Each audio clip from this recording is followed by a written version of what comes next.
لله نحمده ونستعينه ونستغفره ونؤمن به ونتوكل عليه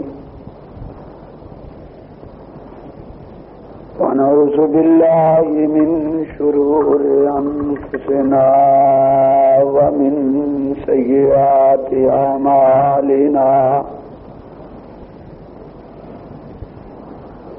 من يهده الله فلا مضل له ومن يضلله فلا هادي له لا نظير له ولا مثال له ولا مثل له لا ضد له ولا ند له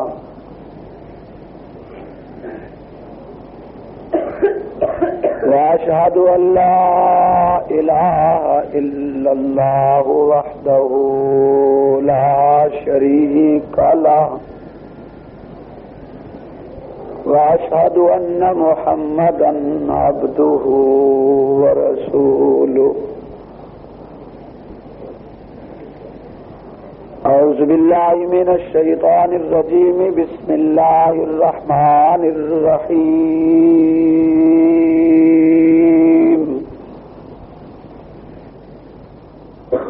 إذا جاء نصر الله والفتح ورأيت الناس يدخلون في دين الله أفواجا وقال الله تعالى في مقام آخر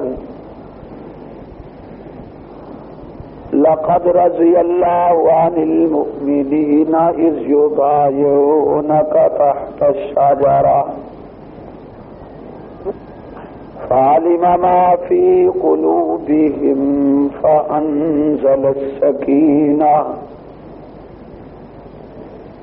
وقال الله تعالى في مقام آخر ولكن الله حبب إليكم الإيمان وزينه في قلوبكم وكره إليكم الكفر والفسوق والعصيان أولئك هم الراشدون صدق اللہ واصدق رسولہ النبی الکریم.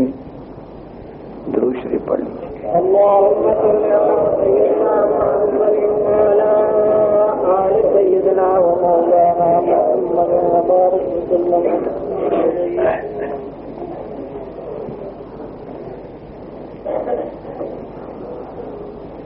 حاضرین مکرم، واجب الاحترام علماء کرام،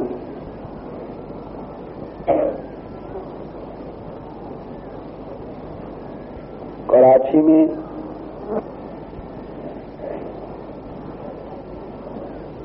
آج یہ تقریباً 5واں پروگرام ہے.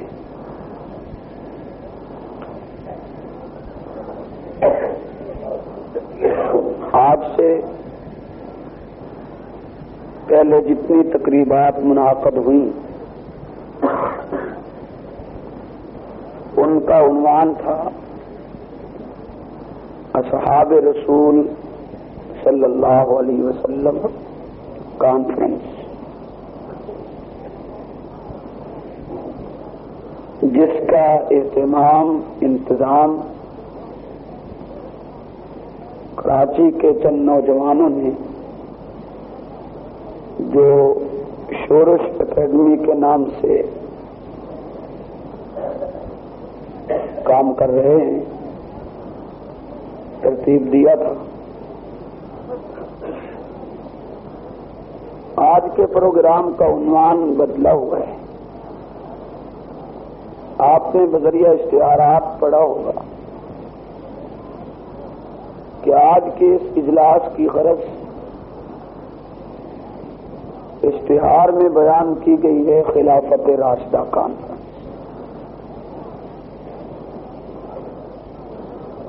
جن ساتھیوں نے اب تک میری معروضات براہ راست سنی ہیں یا بذریعہ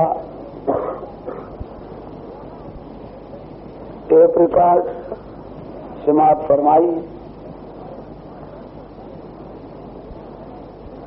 یا جو حضرات آج کے اس اجلاس میں پنجاب کے ساتھی موجود ہیں، وہ میری اس عادت سے بخوبی واقف ہیں کہ جس عنوان پہ جلسہ ہو میں اپنے ذمہ لازم سمجھتا ہوں کہ میں اشتہار میں کیے گئے اس عہد کو پورا کروں، چاہے وہ کسی عنوان سے اشتہار ہو۔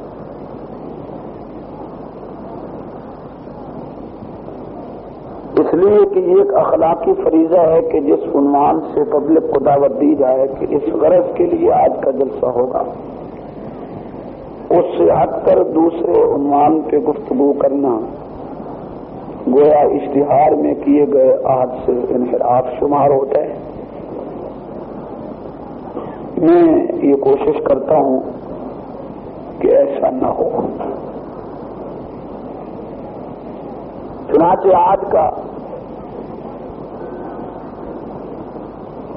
پروگرام، آج کے اجلاس کی غرض خلافت راشدہ کانفرنس ہے۔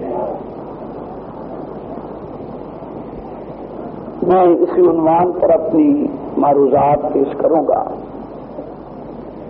انشاءاللہ۔ اتنا ضرور عرض کرنا چاہوں گا کہ بعض نئے دوست ہوں گے جن نے پہلے میری گزارشات نہ سنی ہوں، ان کے لیے عرض کرتا ہوں کہ میرا انداز گفتگو خاصا دیگر مقررین اور خطباء سے مختلف ہے اور ذہن بھی تھوڑا سا مختلف ہے۔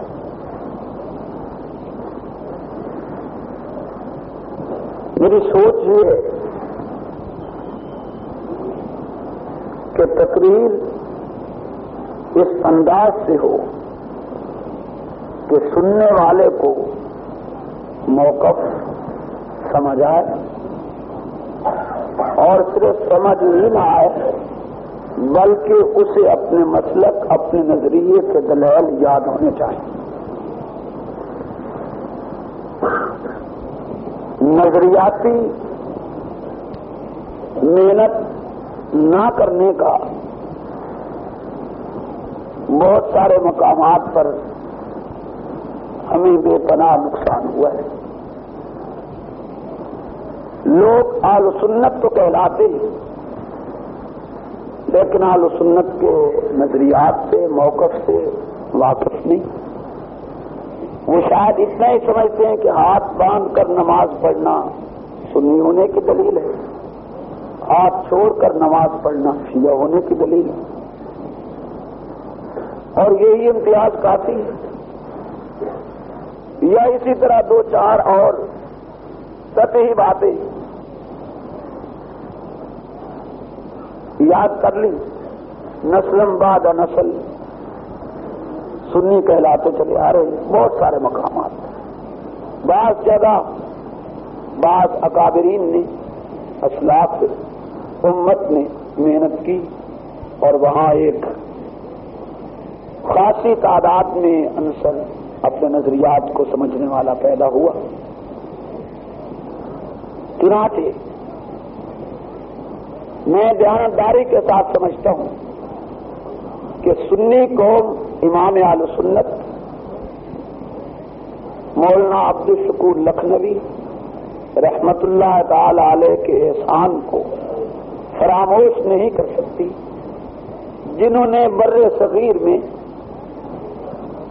پوری شدت کے ساتھ روافض کا نوٹس لیا۔ اگرچہ اس میدان میں قابل ذکر محنت کی ہے مجدد الفسانی نے، قابل فخر کارنامہ سر انجام دیے شاہ ولی اللہ محدث دہلوی نے، اور بہت بڑی خدمت کی ہے اس موضوع پر شاہ عبدالعزیز محدث دہلوی رحمۃ اللہ تعالی علیہ نے اپنے اپنے حالات کے تحت اور اپنے اپنے وسائل کے ساتھ انہوں نے بے پناہ خدمات سر انجام دی ہیں، لیکن ان کے کام کا طریقہ کار مختلف تھا، اور امام اہل سنت مولانا عبدالشکور لکھنوی رحمۃ اللہ تعالی علیہ کے طریقہ کام کا طریقہ کار مختلف تھا۔ مثلا النجم کے نام سے حضرت لکھنوی کا ایک رسالہ نکلا کرتا تھا، جس نے یہ ذمہ داری لی ہوئی تھی کہ ملک کے کسی حصہ میں، کسی گوشہ میں، کسی قصبے میں، کسی محلے میں، کسی گاؤں میں، حتیٰ کہ کسی کنویں پر اہل سنت کے ساتھ اگر زیادتی ہوئی ہے، ان کے حقوق پامال ہوئے ہیں، یا کسی بھی جگہ کسی صحابی رسول کی گستاخی اور توہین کی گئی ہے، تو ان کا النجم لکھنؤ سے آواز اٹھاتا تھا۔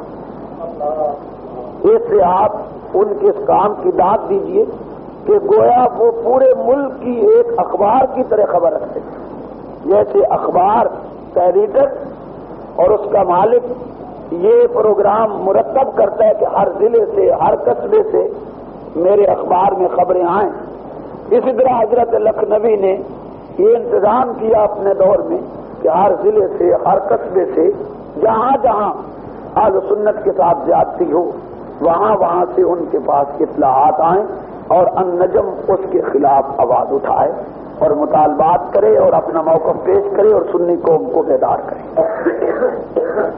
یہ یقیناً ایک قابل قدر محنت ہے جو آج ہم میں مفقود ہے۔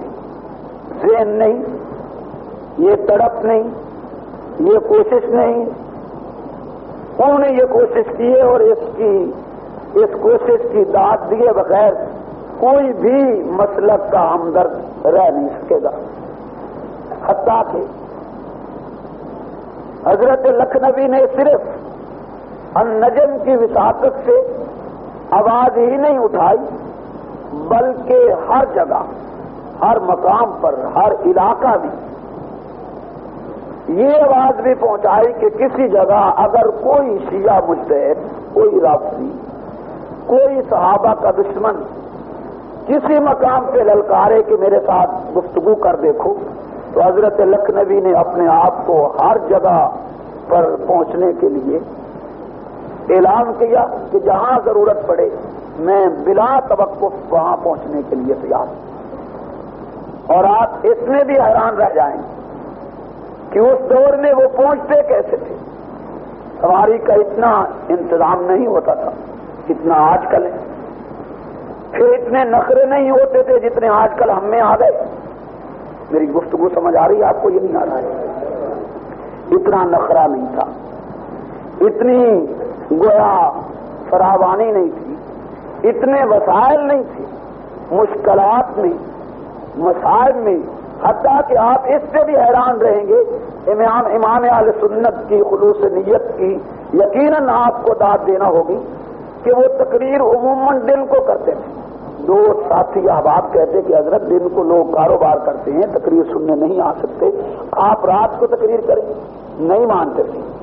آخر کار اصرار سے فرمایا کہ جو لوگ دین کو سمجھنے کے لیے، اصحاب رسول کی اہمیت، عظمت، منقبت سمجھنے کے لیے گھنٹہ 2 گھنٹہ وقت نہیں نکالتے، تو عبدالشکور ان کا نوکر تو نہیں ہے کہ وہ ان کی انتظار کرتا رہے کہ جب سننے آئیں گے تو بات کروں گا، جو آئیں گے وہی کافی۔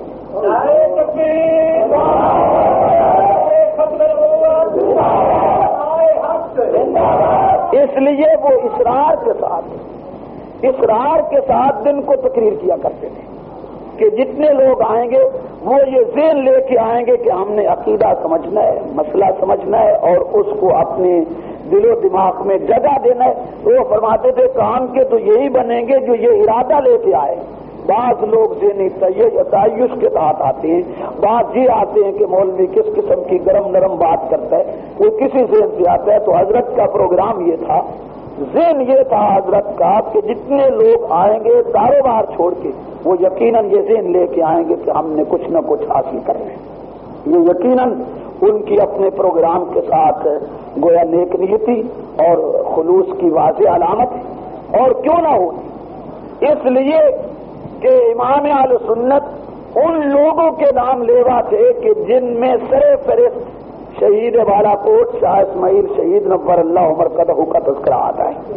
شاید آپ نے کبھی ان کے حالات زندگی میں پڑھا ہو کہ ایک دن آپ نے خود دہلی شہر میں اعلان کیا، بڑا راست کوئی اعلان کرنے والا آدمی نہیں ملا تو خود اعلان کیا۔ ابھی ابتدا تھی، اتنی ابھی شہرت نہیں ہوئی تھی، لوگ اتنا گویا آپ سے واقف نہیں ہوئے تھے، تو اعلان کیا۔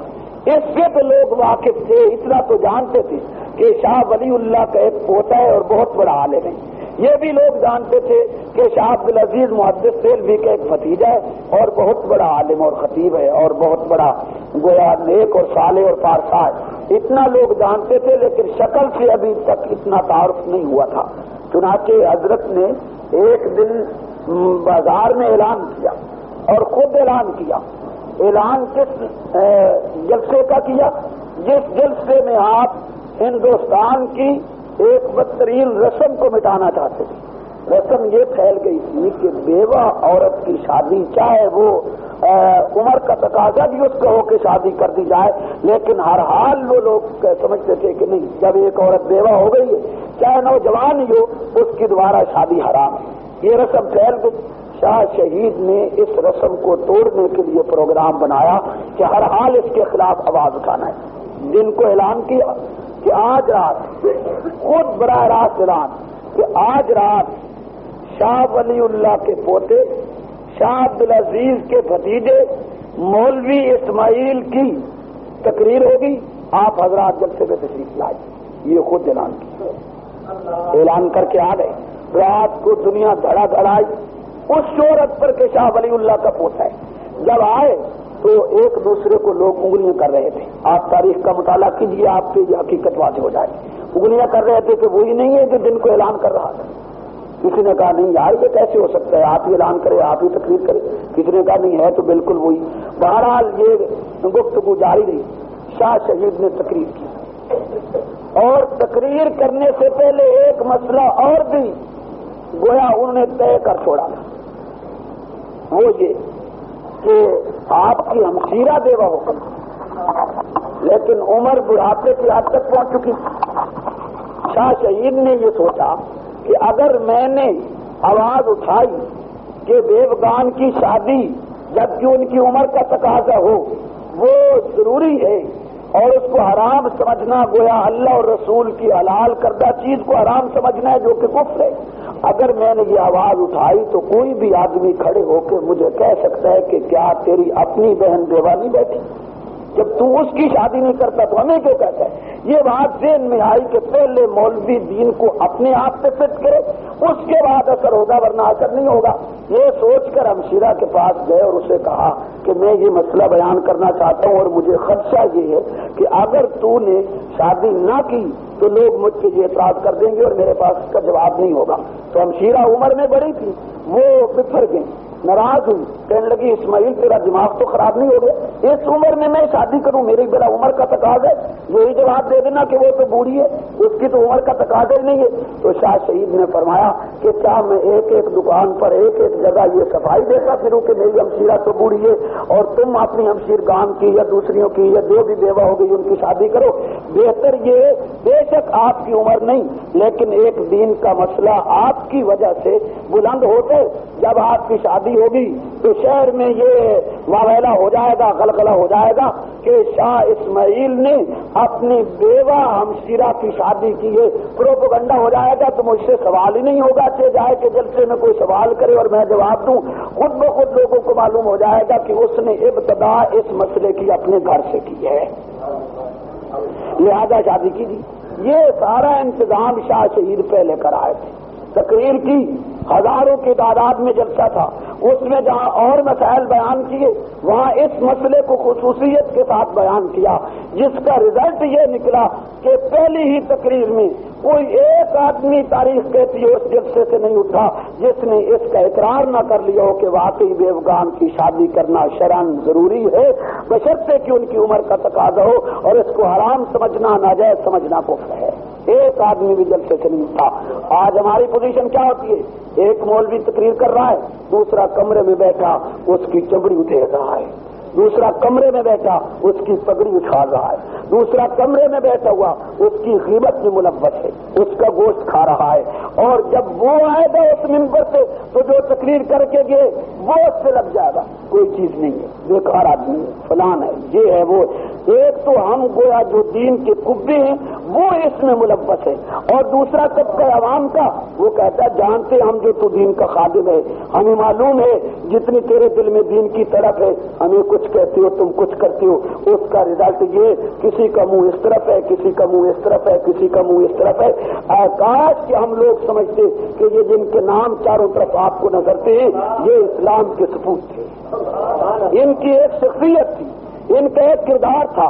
آج مجھے محمود الحسن کا بنگلہ کہیں کائنات میں نظر نہیں آتا، آج مجھے مفتی محمود کی کوئی کوٹھی قطن کہیں نظر نہیں آتی، کہیں جائیداد نظر نہیں آتی، جبکہ یہ لوگ اتنے عظیم لوگ تھے کہ اگر سونے کا مکان تعمیر کرنا چاہتے تو کر لیتے۔ کیا اس میں آپ کو شبہ ہے؟ بولتے کیوں نہیں؟ کوئی شبہ نہیں، کتنے عظیم لوگ تھے، لیکن ساری زندگی صرف اس بنیاد پہ گویا انہوں نے لڑتے گزار دی، مار کھاتے گزار دی، کسی سے ناجائز سمجھوتا نہ کیا کہ اس کی وجہ سے کہیں آخرت میں مار نہ پڑے۔ جس بات کو سچ سمجھا، صحیح سمجھا، اسے کہا، اور ڈنکے کی چوٹ کہا، تختہ دار تک اگر جانا پڑے تب بھی اس سچی بات کہنے سے باز نہیں آئے۔ یہی تو وجہ ہے ہم کہتے ہیں پبلک تیار نہیں ہوتی۔ عطا اللہ شاہ بخاری کہتا ہے تو قاضی علم الدین جیسے جوان پیدا ہو جاتا ہے۔ کیوں؟ کوئی عطا اللہ شاہ بخاری نے اس کو دراہم و دنانیر دی، کوئی دولت اس کے گھر میں ڈال دیے، نہیں۔ شاہ کی زبان اتنی للہیت اور خلوص رکھتی تھی کہ اس کی ایک آواز پر علم الدین جیسے جوان نے اپنی جان پیش کر دی، حتیٰ کہ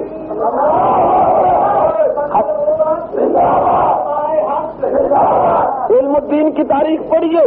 علم الدین کہتے کہ جب میرا کیس عدالت میں آیا تو میرے لیے میری قوم نے وکیل کے طور پہ مسٹر جناح کو پیش کیا تھا، اور انہوں نے میرے کان میں کہا کہ علم الدین راجپال تو جہنم رسید ہوا، وہ تو تباہ و برباد ہو گیا، ختم ہو گیا، تو نوجوان ہے، تیری جوانی کی ہمیں ضرورت ہے، تو عدالت میں انکار کر، ہم قانون کی مشداتیوں میں اب تیری جان کو بچا لیں گے، عدالت میں کیس لڑنا ہمارا کام ہے، انکار تو کر دے کہ میں نے راجپال کو قتل نہیں کیا۔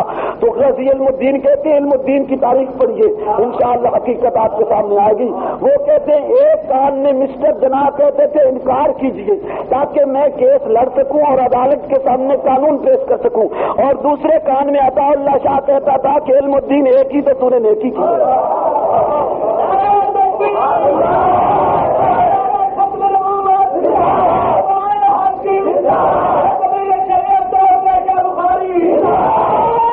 تاریخ کہتی ہے کہ آخر کار علم الدین نے عدالت میں اقرار کیا کہ میں نے راجپال کو قتل کیا ہے۔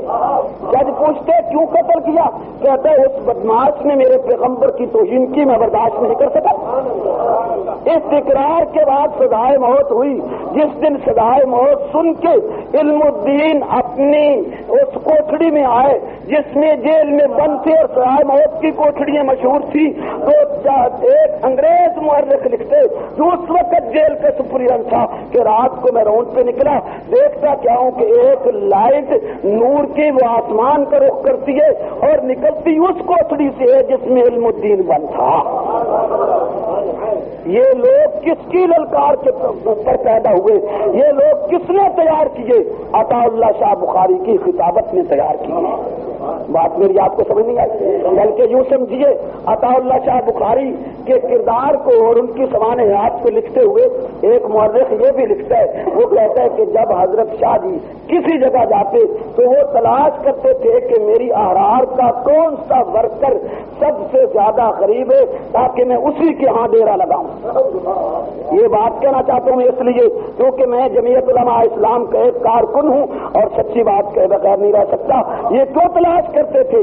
وہ فرماتے ہیں، مورخ لکھتے ہیں کہ شاہ جی کا ذہن یہ تھا کہ بڑے لوگ جتنے بھی ساتھ آتے ہیں ان کا کوئی نہ کوئی مفاد ضرور ہوتا ہے، اور غریب ورکر وہ صرف اس لیے ساتھ لگتا ہے کہ اس کو نظریے سے محبت ہے، اس کو نظریے سے پیار ہے۔ ان لوگوں نے محنت کی، کوشش کی، بنی بنائی قوم ہمیں مل گئی۔ آج ہم جس انداز سے چل رہے ہیں ہمیں نظر نہیں آتا کہ کچھ لوگ ہم بھی بنا جائیں گے۔ آج عطا اللہ شاہ بخاری کا نام آتے تو کنویں کے ہل چلاتا ہوا جات بھی رو دیتے، اس کی آنکھوں سے بھی آنسو آ جاتے۔ حتیٰ کہ کہتا جاؤں بات میں پہ آ گئی، امیر شریعت کی ہمارے علاقہ میں ایک قصبہ ہے، اس کا نام ہے ماچھی واد۔ وہاں حضرت شاہ جی تقریر کرنے کے لیے گئے تو جن کے ہاں تقریر کرنے کے لیے گئے اس کا نام تھا حاجی الگ تھا۔ وہ عام لوگوں کی عادت ہوتی ہے ہمارے پنجاب میں کہ جب مہمان آئے اس وقت دوڑتے ہیں بستر لینے کے لیے، چارپائی لینے کے لیے، انتظام کرنے کے لیے کہ کہاں بٹھانا ہے۔ پہلے کہتے ہیں شاید نہ آئے، شاید ہو سکتا ہے کوئی مجبوری بن جائے۔ وہ دوڑا ایک اس نے بیٹھک میں، وہاں پنجاب میں عام طور پر جو مکانوں کے ساتھ بیٹھکیں بنی ہوتی ہیں مہمان کے انتظام کے لیے، اس میں ایک چارپائی پڑی تھی کہ جو کسی ہوئی نہیں تھی، تو اس نے کہا حضرت 2 منٹ ٹھہریے میں چارپائی اور بستر لاؤں۔ وہ بستر لینے کے لیے گیا تو شاہ جی نے چارپائی کو کسنا شروع کر دیا۔ واپس آیا تو وہ بیچارہ ہاتھ جوڑتا کہتا حضرت آپ یہ کیا کر رہے ہیں؟ تو شاہ جی فرمانے لگے بھائی اگر میرے بھائی کو فرصت نہیں ملی کہ وہ اس کو کس دیتا تو میری توہین ہو جائے گی اگر میں نے اس کو کس دیا۔ یہ لوگ تھے کہ جنہوں نے ایک قوم تیار کی، ایک پارٹی تیار کی، ایک تنظیم تیار کی جس کا پھل آج ہم کھا رہے ہیں۔ نہیں کھا رہے ہم پھل، ایمانداری سے بتلائیے، یہ تیار کیے ہوئے تو ان کے ہیں، ہم نے تو کوئی تیار نہیں کیے۔ نہ ہم تیار کرنے کا پروگرام رکھتے، نہ ہمارے ذہن میں ہے کہ ہم نے ورکر کو کس حد تک تیار کرنا ہے، اس کو کتنا نظریاتی بنانا ہے، اس کو اپنا موقف کتنا سمجھانا ہے۔ خیر میں بہت دور نکل گیا، عرض یہ کرنا چاہتا تھا کہ شاہ شہید کی بات ذہن پہ آئی تھی کہ عبد الشکور لکھنوی کیوں نہ یوں جگہ جگہ پہنچ کے ایک کام کرتے اور مشکلات جھیل کر کیوں نہ کرتے۔ وہ نام لیوا تھے ان لوگوں کے جن میں سرے فہرست شاہ اسماعیل شہید کا نام آتا ہے، جنہوں نے خود منادی کی، پھر تقریر کی، مسئلہ سمجھایا، حتیٰ کہ آپ حیران رہ جائیں گے۔ مورخ لکھتے ہیں کہ شاہ جی تقریر کر چکے تو ایک بوڑھا آدمی جلسے کے اختتام کے بعد پہنچا اور آیا تھا دیہات سے، جبکہ دیہات شہر سے 4-5 میل کے فاصلے پہ وہ جگہ تھی۔ آیا پوچھا کہ مولوی اسماعیل کی تقریر ہو گئی؟ سادی زبان میں لوگوں نے کہا ہو گئی۔ تو وہ بیچارہ رونے لگ گیا، کہتے ہیں میں پتہ نہیں بوڑھا ہو گیا ہوں، زندگی رہے یا نہ رہے، بڑی شہرت سنی تھی اور آج تقریر نہیں سن سکا، رو رہا ہے۔ شاہ شہید کو پتہ چل گیا، انہوں نے اس سے ملاقات کی، کیوں بھائی روتے کیوں؟ تو اس بوڑھے نے کہا کہ ارادہ تھا تیری شہرت سنی تھی تقریر سن لیتا، دل میں ایک تڑپ تھی کہ تو شاہ ولی اللہ کا پوتا ہے، شاہ عبدالعزیز کا بھتیجا ہے، لیکن آج جلسہ ختم ہو گیا، پتہ نہیں پھر زندگی رہے یا نہ رہے۔ واللہ العظیم خانہ خدا میں کھڑا ہوں۔ مورخ کہتے ہیں کہ شاہ شہید نے کہا کہ جو 2 گھنٹے تقریر میں نے ہزاروں کے اجتماع میں کیے، اکیلے ایک تیرے سامنے اسی انداز میں کرنا چاہتا ہوں۔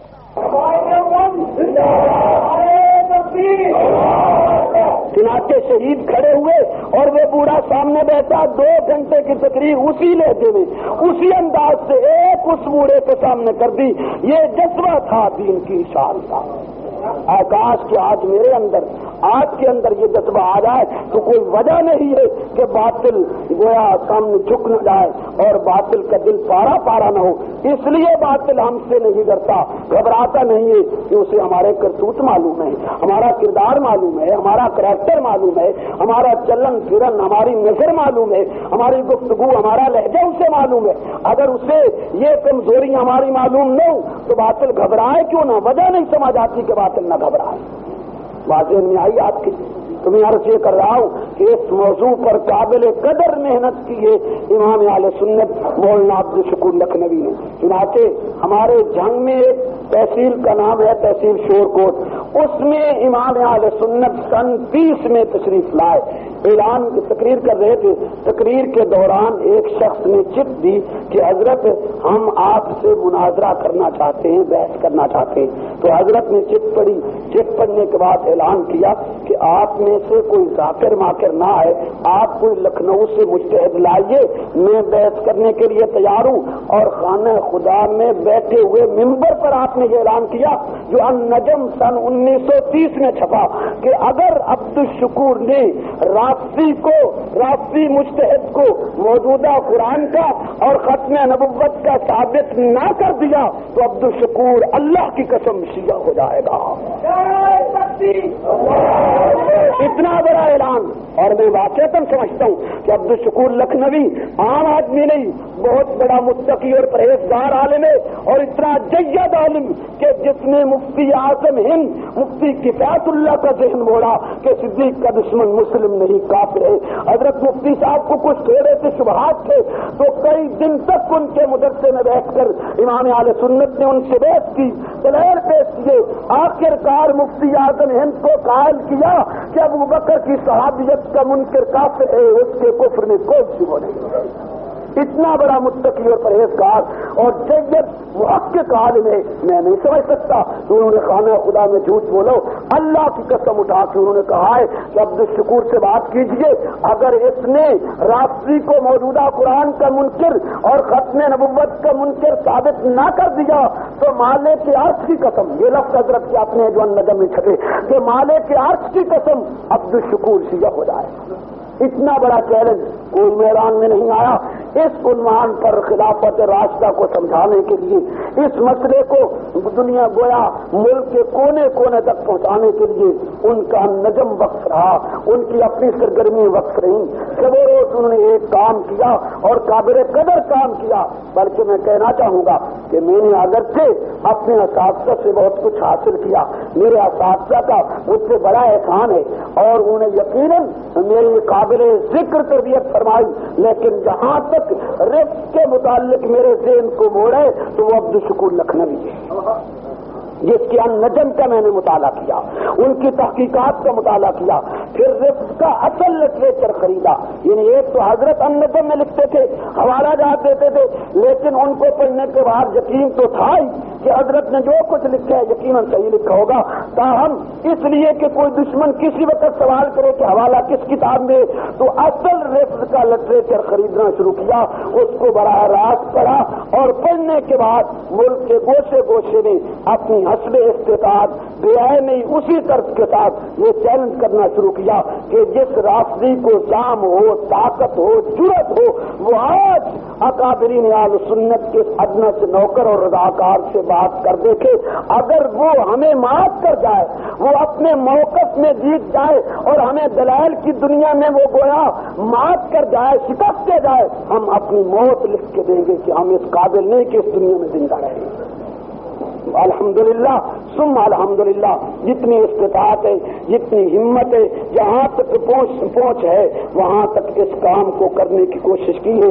چنانچہ آج اسی سلسلہ کا یہ ایک پروگرام ہے اور تقریب ہے جس کا عنوان آپ نے خلافت راشدہ کے عنوان سے پڑھ لیا، معلوم کر لیا۔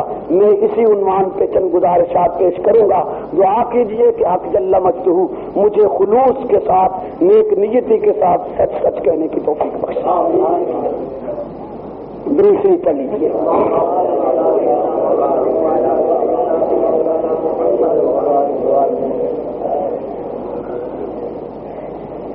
خلافت راشدہ ایک عنوان ہے۔ خلافت راشدہ کس کو کہتے ہیں؟ اس کا مفہوم کیا ہے؟ اس کی صحیح تعریف کیا ہے؟ خلافت راشدہ کب معرض وجود میں آئی؟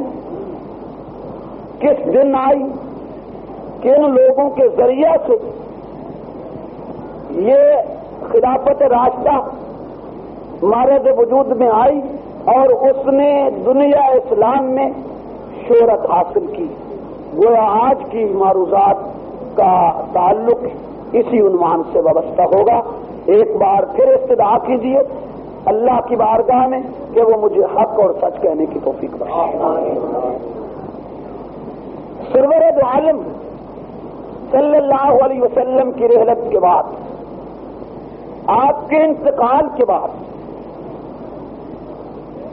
آپ کے اس دنیا سے تشریف لے جانے کے بعد مہاجرین و انصار یہ دو گروہ تھے، ان دونوں میں الگ الگ چیمیں گوئیاں شروع ہو گئی اور اس سے سوچ شروع ہو گئی۔ ابھی آقا دو عالم کو دفن نہیں کیا گیا، سوگوار اصحاب رسول بیٹھے، پروگرام یہ شروع ہو گیا کہ آقا کے بعد جانشین کون ہو، خلافت کس کا حق بنتا ہے۔ توجہ فرمائیے، بات سے میں آئے، یہ سوچ، یہ گفتگو اس طبقے کی تھی جس طبقے کو قرآن ان لفظوں سے یاد کرتا ہے، والسابقون الاولون من المہاجرین والانصار والذین اتبعوہم بإحسان رضی اللہ عنہم ورضوا عنہم۔ گویا یہ وہ جماعت ہے کہ جن کا تقدس، جن کی عزت، جن کی پاک دامنی قرآن نے بیان کی۔ میں بھی نام نہیں لوں گا کہ وہ کون لوگ ہیں، مجملاً قرآن کی سیر کیجیے، جہاں قرآن نے والسابقون الاولون سے ایک جماعت کی، ایک تنظیم کی تعریف کی ہے، اس کا تعارف کروایا ہے، وہی دوسرے انداز میں بھی اس کو پیش کیے، وَلَٰكِنَّ اللَّهَ حَبَّبَ إِلَيْكُمُ الْإِيمَانَ وَزَيَّنَهُ فِي قُلُوبِكُمْ وَكَرَّهَ إِلَيْكُمُ الْكُفْرَ وَالْفُسُوقَ وَالْعِصْيَانَ أُولَٰئِكَ هُمُ الرَّاشِدُونَ۔ وَلَٰكِنَّ اللَّهَ حَبَّبَ إِلَيْكُمُ الْإِيمَانَ، یہ تو پکی سچی بات ہے، اللہ نے تمہارے لیے ایمان کو پسند کیا۔ حبب الیکم، گویا آج سے 1400 سال پہلے اللہ نے ایک جماعت کو صیغہ خطاب سے یہ بات کہی، حبب الیکم، معلوم ہو گیا ایک جماعت تھی، ایک تنظیم تھی، ایک گروہ تھا جس کو اللہ بذریعہ پیغمبر بوساطت نبی یہ خطاب کر رہا ہے کہ حبب الیکم الایمان، اللہ نے تمہارے لیے ایمان پسند کیا ہے، وزینہ فی قلوبکم، اور اس ایمان کو مزین کر کے تمہارے دلوں میں رکھ دیا ہے۔ جنگلی زبان میں کہنا چاہتا ہوں، شاید آسانی سے بات سمجھ میں آ جائے، زینہ فی قلوبہم کا کیا معنی؟ اللہ نے اس ایمان کو تمہارے دلوں میں مزین کیا، کیا مطلب؟ یعنی اس ایمان کو زیور پہنا کر، اس ایمان نو گانے پا کے، سمجھ آتی ہے بولی؟ ایمان نو گانے پا کے تمہارے دلوں میں رکھ چھڈیا، ایمان نو گانے پا کے تھوڑے دلوں میں رکھ چھڈیا۔ وزینہ فی قلوبکم، ایمان کو مزین کر کے تمہارے دلوں میں رکھ دیا۔ ایمان کی تزیین کیا ہے؟ ایمان پسند کیا تمہارے لیے، پھر اس کو مزین کر کے تمہارے دلوں میں رکھا۔ ایمان کا حسن کیا ہے؟ ایمان کا جمال کیا ہے؟ ایمان کی تزیین کیا ہے؟ ایمان کا زیور کیا ہے؟ وہ آخر چیز کیا ہے جس کو اللہ نے اس آیت میں بیان کی ہے؟ تو توجہ فرمائیے، ایمان کی زینت ہے عمل، اگر عمل نہیں تو گویا ایمان تو ہے، لیکن یہ وہ ایمان ہے جو ڈائریکٹ جنت میں نہیں لے جائے گا، بلکہ کچھ عرصہ کے لیے بدعمل انسان جہنم میں سزا بھگتے اور پھر جنت میں جائے۔ یہ ایمان ایک تو یہ ہے جس کے ساتھ عمل نہیں، بد عملی بد کرداری ہے، اور ایک وہ ایمان ہے کہ جس کے ساتھ عمل بھی ہو۔ تو خلاق عالم جس ایمان کا مطالبہ کرتے ہیں مسلمانوں سے، پوری قوم سے، وہ ایمان ہے کہ جس کے ساتھ عمل بھی ہو، جس کے ساتھ بد کرداری نہ ہو۔ اسی ایمان کے متعلق رب العالمین نے فرمایا وَزَيَّنَهُ فِي قُلُوبِكُمْ، کہ اللہ نے ایمان کو مزین کر کے تمہارے دلوں میں رکھ دیا۔ کیا مطلب؟ یعنی نبی کے صحابہ کی جماعت میں جہاں ایمان تھا وہاں ایمان خالی از اعمال نہیں بلکہ ایمان دل اعمال تھا۔ جہاں ایمان تھا وہاں ساتھ نیک عمل بھی تھا. یہی سرے راہ کہتا جاؤں ایک طبقہ جس کو سیاست کا عہدہ ہوا ہے اور وہ اپنی بد کرداری پہ پردہ ڈالنے کے لیے یہ کہتا ہے کہ اصحاب رسول معیار حق نہیں. ان سے کہنا چاہتا ہوں کہ وَزَيَّنَهُ فِي قُلُوبِكُمْ وَكَرَّهَ إِلَيْكُمُ الْكُفْرَ وَالْفُسُوقَ وَالْعِصْيَانَ أُولَٰئِكَ هُمُ الرَّاشِدُونَ. اس آیت کا مصداق کون سا طبقہ ہے؟ ایمان کی تزیین کیا ہے؟ ایمان کا حسن کیا ہے؟ اللہ نے کس جماعت کو خطاب کیے کہ تمہارے لیے ایمان پسند کیا پھر اس کو مزین کر کے تمہارے دلوں میں ڈال دیا؟ اگر اس آیت کا مصداق اصحاب رسول ہے اور اللہ نے انہی کے ایمان کو مزین کیے تو وہ ایمان تو مزین نہیں ہوتا جس کے ساتھ عمل نہ ہو. اس ایمان کو تو مزین نہیں کہتے کہ جو ایمان بھی ہو ساتھ زناکاری بھی ہو، ایمان بھی ہو ساتھ شراب بھی ہو، ایمان بھی ہو ساتھ بے حیائی بھی ہو، ایمان بھی ہو ساتھ کذب بھی ہو، ایمان بھی ہو ساتھ رشوت بھی ہو، ایمان بھی ہو ساتھ ظلم بھی ہو، ایمان بھی ہو ساتھ غصب بھی ہو. یہ تو ایمان وہ نہیں جس کو مزین ایمان کہا جاتا ہے. تو معلوم ہوا کہ اصحاب رسول کا جو ایمان تھا وہ ایمان ان برائیوں سے پاک و صاف تھا. جبھی تو فرمایا وَزَيَّنَهُ فِي قُلُوبِكُمْ. ہاں اگر کسی وقت کسی ٹائم پہ کسی صحابی سے بتقاضۂ بشریت کوئی زیادتی کوئی خطا ہو گئی تو کسی ایک صحابی کو بھی رب العالمین نے اس خطا پہ برقرار نہیں رکھا بشرطے کہ وہ خطا اجتہادی نہ ہو. اجتہادی خطا جرم نہیں. اجتہاد کر جب کبھی کوئی لغزش ہوئی ہر صحابی نے فوراً توبہ کیے. ایک بھی صحابی ایسا نہیں کہ جو اپنی لغزش سے توبہ کیے بغیر اس دنیا سے گئے ہو. اللہ نے اس کو اس زندگی میں توبہ کی توفیق بخشی تاکہ اس کا ایمان بھی وہ ایمان بن جائے کہ جس کے متعلق کہا ہے وَزَيَّنَهُ فِي قُلُوبِكُمْ.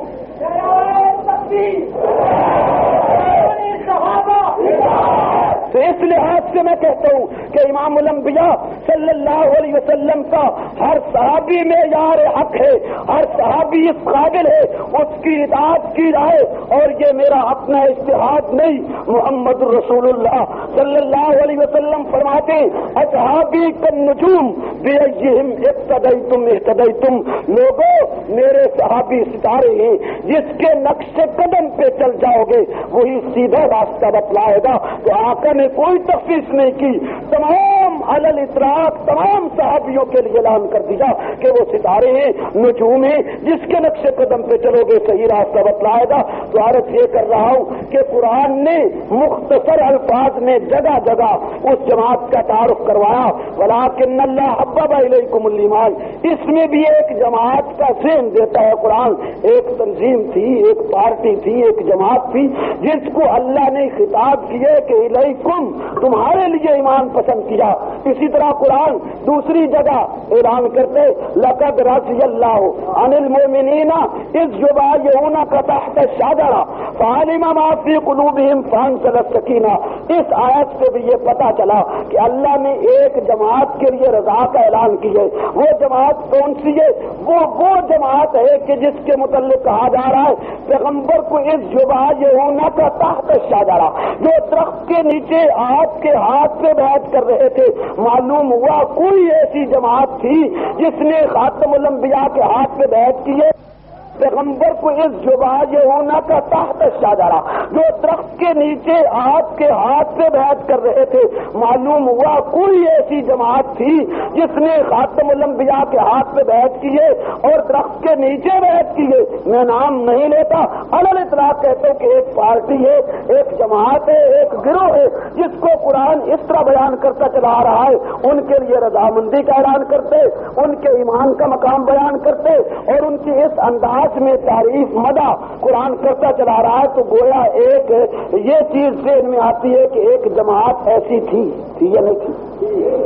بات سمجھ آ رہی ہے آپ کو؟ بولتے تو کوئی نہیں آپ آ رہی سمجھ. ایک جماعت تھی ایک گروہ تھا جس کو اللہ نے قرآن میں اس انداز میں بیان کیے اور مختلف الفاظ کے ساتھ بیان کیے.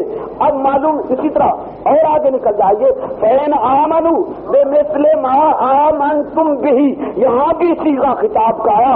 آج سے 1400 سال پہلے فاطر السماوات والارض نے محمد رسول اللہ صلی اللہ علیہ وسلم کی جماعت کو مخاطب ہو کر ارشاد فرمایا کہ اگر کوئی ایمان لانا چاہے تو بِمِثْلِ مَا آمَنْتُمْ, اس طرح ایمان لائے جیسے تم ایمان لائے ہو.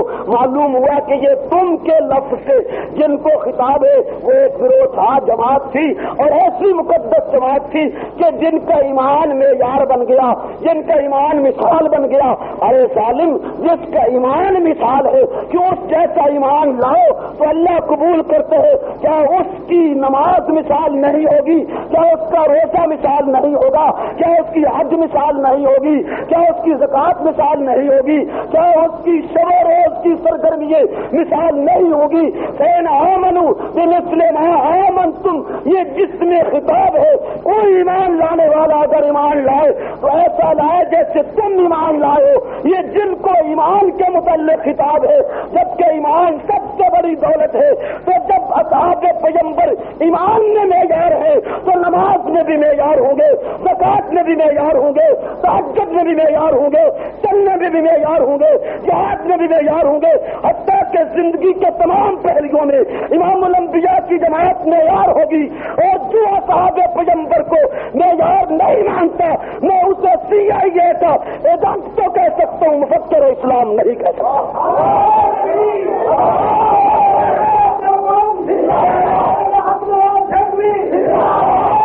اگر بات بلا دلیل کروں گریبان پکڑ لیجیے.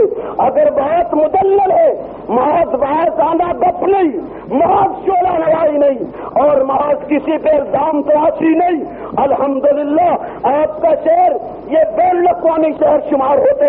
قاسم نانوتری کا روحانی بچہ, علامہ دوست محمد قریشی کا ایک تربیت یافتہ نالوستہ شاگرد, اس بات کا کراچی میں تمام پروگراموں میں چیلنج کر چکا ہے کہ کسی مجتہد کو, کسی ذاکر کو, کسی علامے کو اگر اپنے علم پر, اپنی معلومات پر, اپنی زبان پر ناز اور فخر ہے تو میں اس سے گفتگو کرنا چاہتا ہوں تاکہ کراچی کا ایک ایک کونا معلوم کر لے کہ اسلام کا غدار کون ہے, اسلام کا وفادار کون ہے. محض تقریر کر کے جانا نہیں چاہتا, بلکہ اگر مجھے موقع ملا اور زندگی رہی میں ثابت کروں گا اصحاب رسول کا دشمن غیر مسلم ہے, وہ اپنا اسلام ثابت کرے. اگر شریعت فیصلہ کر دے کہ مولوی غلط کہتے تو میں لکھ کے دوں گا کہ مجھے گولی مار دیتا.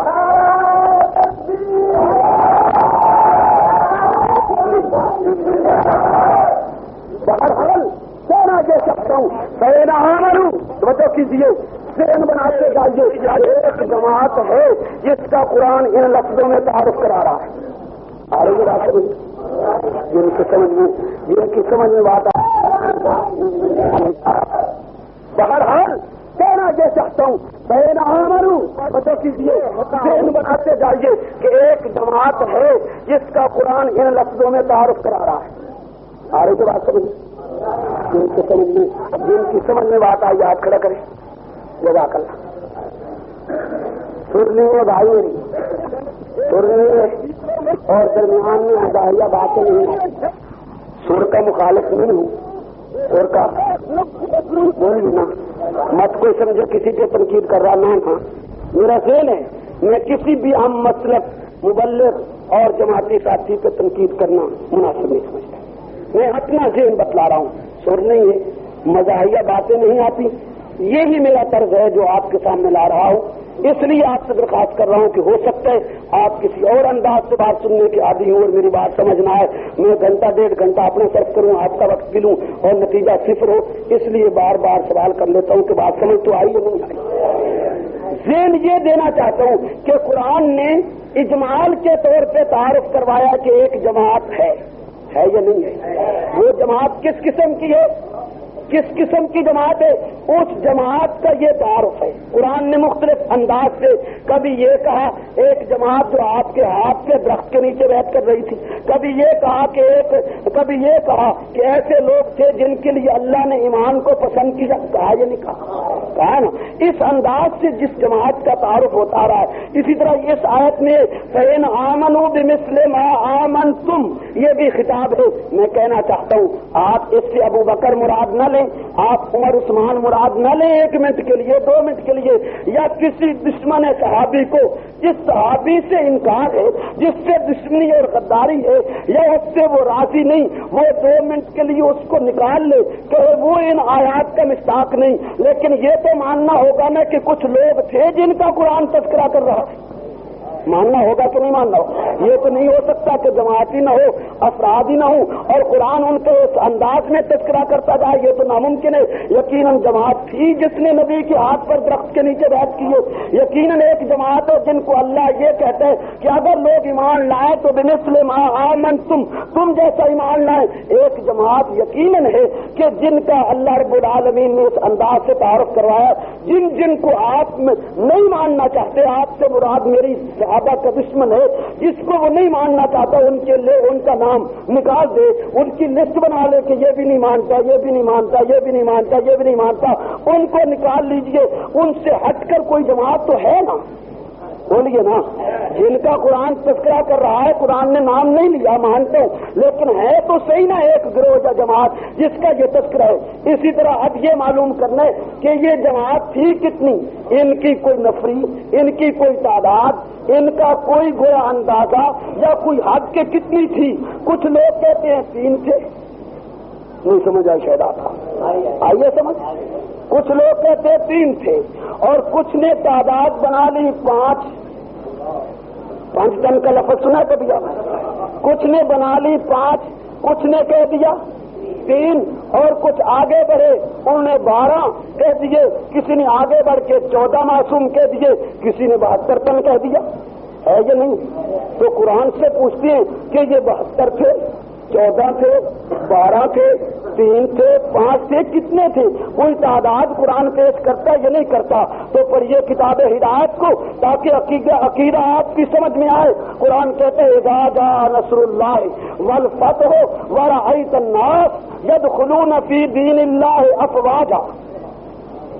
میرے پیغمبر وہ وقت آنے والا ہے جب اللہ کی مدد آئے گی، ورأیت الناس، آپ اپنی آنکھوں سے دیکھ جائیں گے لوگوں کو، ورأیت الناس، نبی کو خطاب ہے، آپ دیکھ لیں گے، کن کو دیکھیں گے؟ الناس، لوگوں کو۔ کیا کریں گے وہ لوگ؟ یدخلون فی دین اللہ، وہ دین میں داخل ہوں گے۔ کتنے داخل ہوں گے؟ قرآن نے لفظ استعمال کیے افواجا، یدخلون فی دین اللہ، آپ بھی پتا لیجیے، یاد کر لیجیے، یدخلون فی دین اللہ افواجا۔ اب دنیا کی کوئی لغت کی کتاب اٹھائیے، افواج کا معنی کہیں 3 نہیں لکھا، افواج کا معنی کہیں 5 نہیں لکھا، افواج کا معنی کہیں 12 اور 14 نہیں لکھا، افواج کا معنی کہیں 72 نہیں لکھا۔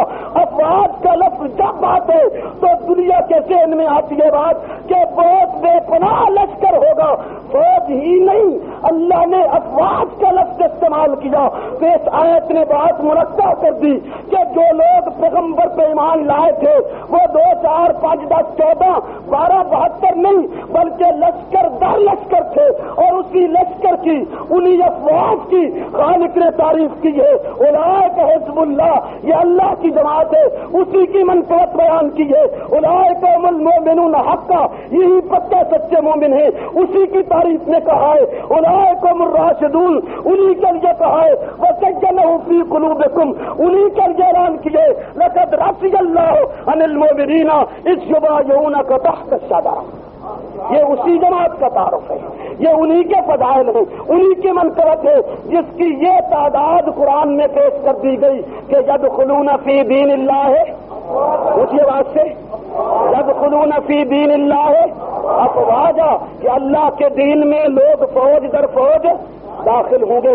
یہاں تک پہنچنے کے بعد آئیے بات ذہن میں بیٹھے اور انشاءاللہ اگر آپ نے توجہ کی تو یہ مسئلہ اس طرح پک جائے گا اور اس طرح واضح ہو کے سامنے آئے گا جیسے نصف النہار کا گویا چمکتا ہوا سورج آپ کے سامنے ہے، نصف النہار کی طرح آپ کو حقیقت کھل کے معلوم ہو جائے گی۔ یہ تمہید سمجھ لینے کے بعد اب آئیے کہ یہ جماعت جس کی یہ منقبت ہے، جس کی یہ تعریف ہے، جس کی قرآن نے تعداد افواج کے لفظ سے بتلائی ہے، میں پوچھنا چاہوں گا کہ جب آقا دو عالم صلی اللہ علیہ وسلم کی رحلت کے بعد اس جماعت نے مہاجرین و انصار کا طبقہ جن کو قرآن نے والسابقون الاولون سے یاد کیا، یہ مشورہ کرنے لگ گیا، میٹنگ کرنے لگ گیا کہ آقا کے بعد جانشین کون ہو؟ کیا اس جماعت نے خم غدیر پر من کن تو مولا نہیں سنا تھا؟ کاش نہیں سمجھے کیا اکا دکا سمجھا ہوگا۔ یہی تو میں نے رونا رہا ہے کہ میرا خطیب نظریاتی محنت نہ کر کے اپنی جان پر بھی اور اپنی قوم کی جان پر بھی ظلم کر رہا ہے۔ غلط نہیں کہا میں نے، ہم نے محنت نہ کی نظریاتی، اس کا نتیجہ یہ ہے کاش میں معذرت کے ساتھ عرض کرتا ہوں جو میں نے لفظ کہا تھا، اگر جنگ ہوتا تو طرف جا، مجھے شوبدہ نہیں آتا، مکاری نہیں آتی۔ جنگ کے 20 لوگ یہاں موجود ہیں، ان سے پوچھ لیجئے کہ میں غلط کہہ رہا ہوں یا سچ کہہ رہا ہوں۔ میں قطعاً اس بات کو نہیں مناسب سمجھتا کہ آدمی جھوٹی کہانی بنائے، لیکن دکھ ہوتا ہے بعض جگہ کہ جب لوگ اشارہ نہیں سمجھتے تو تکلیف ہوتی ہے کہ آخر ان لوگوں کو اپنا نظریہ معلوم نہیں۔ اب مجھے اس کی وضاحت نہیں کرنا چاہیے تھی، اگر بلا وضاحت آپ سمجھ جاتے تو لطف اور ہوتا، لیکن وضاحت کرتا ہوں، مقصد بات سمجھانا ہے۔ رافضی کہتے کہ آقا دو عالم صلی اللہ علیہ وسلم نے غزوے سے واپسی پر اونٹوں کے پلانوں کا ایک ممبر بنایا، توجہ ہے میری طرف، اونٹوں کے پلانوں کا ایک ممبر بنایا اور اس ممبر پہ کھڑے ہو کے خطبہ دیا اور علی کا بازو پکڑا اور اعلان کیا من کنت مولا ہو فہذا علی مولا، کہ جس کا میں مولا اس کا یہ علی مولا ہے۔ اور گویا یہ آپ کی خلافت کا اعلان تھا، بلا فصل خلافت کا اعلان تھا، نبی نے یہ اعلان کر دیا، لہذا علی کو سب سے پہلا پیغمبر کا جانشین ہونا چاہیے تھا۔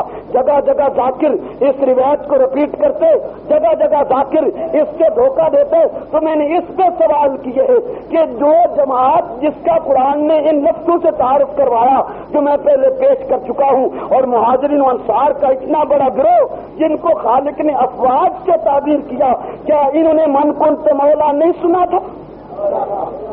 کیا خیال ہے؟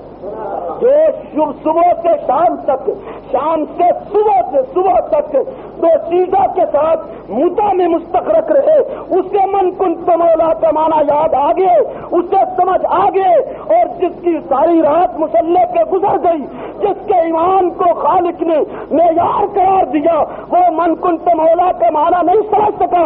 اگر اس کا معنی ہوتا علی کی خلافت تو مہاجرین و انصار کبھی مشورہ ہی نہ کرتے، کبھی اختلاف ہی نہ ہوتا، سب کے سب علی کے ہاتھ میں بیعت کرتے کہ یہ آقا کے بعد جانشین ہے۔ اصحاب پیغمبر کا اختلاف، قرآن کی بیان کردہ جماعت کا اختلاف دلیل ہے اس بات کی کہ آمنہ کے لال نے کسی فرد واحد کو خلافت کے لیے متعین نہیں کیا۔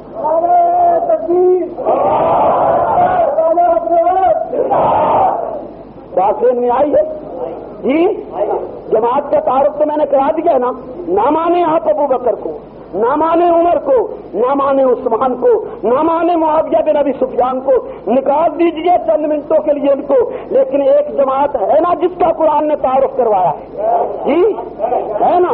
اب اسی جماعت سے پوچھنا ہے کہ جب آقا کی رحلت ہوئی تو آپ نے جنازہ 3 دن کیوں نہیں پڑھا؟ یہ بھی نہیں سمجھے؟ نہیں سمجھے۔ ذاکر شب و روز کہتے ہیں کہ بادشاہ نبی کا جنازہ 3 دن پڑا رہا، کسی نے نہیں پڑھا، تو نبی کے جنازہ پڑھنے کی اتنی محبت رکھتے، کیا وہ جماعت محبت نہیں رکھتی تھی جس کو خالق نے قرآن میں جگہ جگہ اس انداز سے بیان کیا؟ محبت رکھتی تھی یا نہیں رکھتی تھی؟ البتہ ایک بات میری سمجھ میں آئی کہ ملنگ رات دن یہ کیوں بکتا ہے کہ جی جنازہ 3 دن نہیں پڑا، اس کی دلی تڑپ یہ تھی ابن سبا کے ناپاک نسخے کی کہ فوراً ہی نبی کو آنکھوں سے اوجھل کر دیا جاتا، جبکہ مہاجرین و انصار کا سین یہ تھا کہ جتنی دیر تک شرعی گنجائش ہے اتنی دیر تک آقا اس زمین پہ رہیں تاکہ دور دراز سے آنے والے ساتھی زیارت کرتے رہے، تیرا کبا مر جائے اور اس کی رشتہ دار کراچی یا پنجاب بیٹھے ہوں تو پنجاب والے کراچی والے کی انتظار کرتے ہیں، برفیں لگا لگا کر ایئر کنڈیشنوں میں رکھ رکھ کے ارد گرد پانی چھوڑ کے بیٹی نے آنا ہے، فلاں شگرد نے آنا ہے، فلاں نے آنا ہے، اور 24 گھنٹے تک تو تم بھی ناپاک مردے کو رکھنے کی کوشش کرتے ہو۔ کیا صحابہ نے زیادتی کی ہے؟ اگر کائنات کے آخری امام کی، کائنات کے آخری پیغمبر کی، کائنات کے آخری نبی کا جنازہ 3 دن اس لیے رکھا کہ بصرہ سے آنے والا زیارت کر لے، شام سے آنے والا زیارت کر لے، مکہ سے آنے والا زیارت کر لے، طائف سے آنے والا زیارت کر لے، بدماش خنڈے تیرے دل میں اس لیے مروڑ اٹھے کہ انہوں نے نبی کی زیارت 3 دن کیوں کروائی؟ تو چاہتا تھا پہلے ہی دن خواب کر دیتے۔ نہیں سمجھ آئی بات آپ؟ یہ چون کی ہے، یہ زیادتی کی ہے، اچھا کیا یہ نہیں کیا؟ جتنے زیادہ زیارت کر سکتے ہیں اتنے کر لیں، جہاں تک اصحاب رسول کو شرعی گنجائش مل سکی انہوں نے نبی کی زیارت کروائی، ٹھیک ہے کہ نہیں؟ جتنے آئے ایک دن زیارت ہوتی رہی، دوسرے دن، تیسرے دن، لیکن میں تو بات اس سے بھی ہٹ کے کر رہا ہوں کہ جس جماعت کی خالق نے تعریف کی ہے اسے معلوم نہیں تھا کہ جنازہ جلدی دفن کرنا ہے۔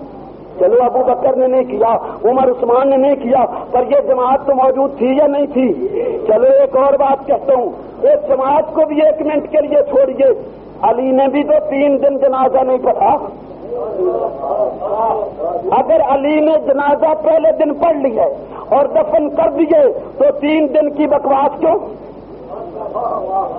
معلوم ہوتا ہے کہ جنازہ 3 دن پڑا رہا، نہیں کہا جاتا نا پڑا رہا، جب 3 دن پڑا رہا ہے تو علی نے بھی تو دفن نہیں کیا نا، علی نے بھی تو جنازہ نہیں پڑھا، تو مجھے حق پہنچتے کہ علی کس کی انتظار میں جنازہ لے کے بیٹھے تھے؟ جنازے والا کسی کی انتظار تھی نا، کسی کی بولیے نا، کسی کی انتظار تھی کہ وہ آئے تو جنازہ پڑھے، اور جن کی انتظار تھی وہ کون تھے وہ میں آگے چل کے بتلاتا ہوں کہ جس کی وجہ سے علی نے بھی جنازہ 3 دن نہیں پڑھا، اور اقرار ہے دشمن کو بھی کہ جنازہ 3 دن پڑھا رہا۔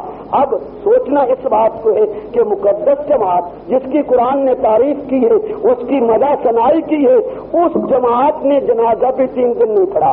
اس کے دوران یہ اختلاف بھی آ گیا کہ جانشین کون ہو؟ انصاری کہتے ہیں ہم میں سے جانشین پیغمبر ہوگا، مہاجر کہتے ہیں ہم میں سے ہوگا۔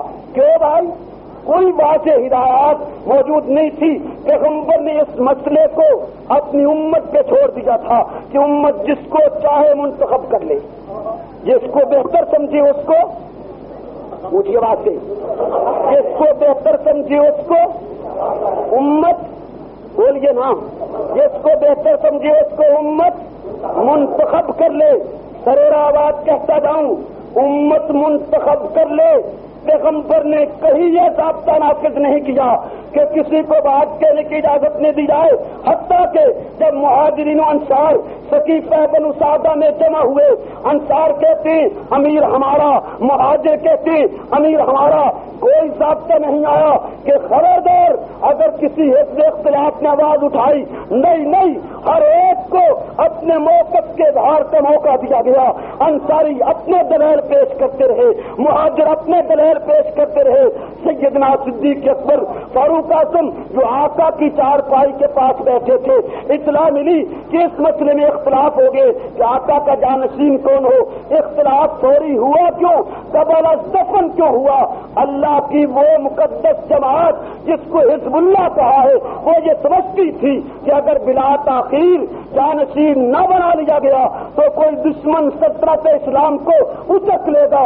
آج تم مرنے سے پہلے اپنے جانشین کو منتخب کرو، اعتراض نہیں۔ کبھی نشین اپنے مرنے سے پہلے اپنے جانشین کو پگڑی بندھوائے، اعتراض نہیں۔ سلطنتیں اپنے ولیات کے نام منتخب کرے، اعتراض نہیں۔ اور اگر پیغمبر کی رحلت کے بعد مہاجرین و انصار خلافت کا دفن سے پہلے فیصلہ کرتے ہیں تو قابل اعتراض بن گیا۔ اسی لیے تو انہوں نے فیصلہ کیا کہ کہیں سلطنت اسلام کو اچک نہ لیا جائے. حضرت ابوبکر عمر جو نبی کے قریب بیٹھے تھے، ان کو اطلاع ملی، یہ دوڑ کے گئے کہ یہ اختلاف کیوں ہو گیا. بات میری ذہن میں آ رہی؟ اٹھی آواز سے کہیں.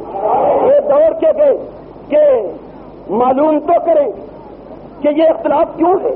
تشریف لے گئے، سب کے دلائل سنے، مہاجروں کے بھی انصاریوں کے بھی. جب وہ اپنے اپنے دلائل دے چکے تو خطاب کے بیٹے نے اعلان کیا، فاتح قیصر نے اعلان کیا، فاتح کسرا نے اعلان کیا، نیل سے پانی لینے والے نے اعلان کیا، دجلہ سے راستے لینے والے نے اعلان کیا، مراد پیغمبر داماد مرتضیٰ نے اعلان کیا، خاتم الانبیاء کی تمنا اور طلب نے اعلان کیا. ان لفظوں سے فرمایا لوگوں بتلاؤ، جب آقا مرض الموت میں مبتلا تھے اور مسجد میں نماز پڑھنے نہیں آ سکتے تھے، اس وقت آپ کی عدم موجودگی میں آپ کے مصلی پہ کون تھا؟ مہاجرو تم بولو، انصاریو تم بولو. او بلال رضی اللہ عنہ، تو مؤذن تھا، تو خادم تھا نبوت کا، بتلا مصلی پہ کون تھا؟ بلال کہتے ہیں ابو بکر، انصاری کہتے ہیں ابو بکر، مہاجر کہتے ہیں ابو بکر. فاروق اعظم کو موقع مل گیا. فاروق نے تاپ کے کہا کہ جب آقا نے اپنی موجودگی میں اپنے جانشین کو مصلی پہ کھڑا کر دیا تو آج اختلاف کیوں کرتی ہو؟ یہی تو جانشین ہے، نبوت اشارہ کر گئی ہے، اسی کو کیوں نہیں مان لیتے؟